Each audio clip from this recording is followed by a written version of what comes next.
Hi friends. അപ്പോൾ നമ്മളിന്നേ ഞാൻ കാണിക്കാൻ പോകുന്നത് നമ്മൾ ജനുവരി 6-ാം തീയതി നമ്മുടെ കറിവേപ്പ് പ്രൂൺ ചെയ്തിട്ടുണ്ടായിരുന്നു.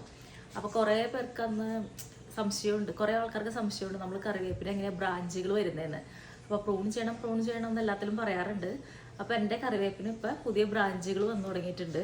അപ്പോൾ ഞാനത് കാണിച്ചു തരാം. ഇപ്പോൾ 1 മാസം ആയിട്ടില്ല, ജനുവരി 6-ാം തീയതിയാണ് വെട്ടിയത്, ഇന്ന് ഫെബ്രുവരി 2-ആണ്. അപ്പോൾ നമുക്ക് കറിവേപ്പിൻ്റെ ബ്രാഞ്ചുകൾ വന്നു തുടങ്ങിയത് ഞാൻ കാണിച്ചു തരാം. അപ്പോൾ ഇതാണ് ഇപ്പോൾ കറിവേപ്പിൻ്റെ അവസ്ഥ.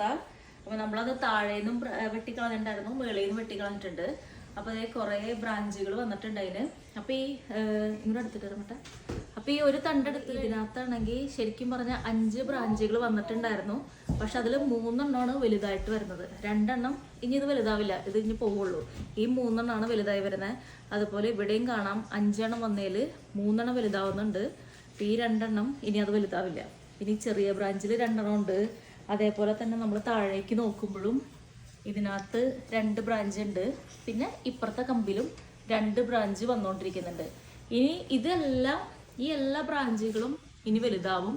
ഇത് വലുതായി കുറച്ച് നന്നായിട്ട് ബുഷിയായിട്ട് വരുമ്പോൾ നമുക്ക് വീണ്ടും ഇതിൻ്റെ കൂമ്പുകൾ കിള്ളി കൊടുത്തു കഴിഞ്ഞാൽ ഇതുപോലെ തന്നെ ഈ ഓരോ ബ്രാഞ്ചിൽ നിന്നും പിന്നെയും കുഞ്ഞു കുഞ്ഞു ബ്രാഞ്ചുകൾ ഉണ്ടായിട്ട് വരും.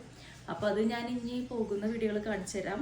അപ്പോൾ ഇതാണ് 1 മാസം പോലും ആവാതെ ഉള്ള പ്രൂണിങ് കഴിഞ്ഞ് 1 മാസം പോലും ആവാത്ത കറിവേപ്പിൻ്റെ ഇപ്പോഴത്തെ അവസ്ഥ.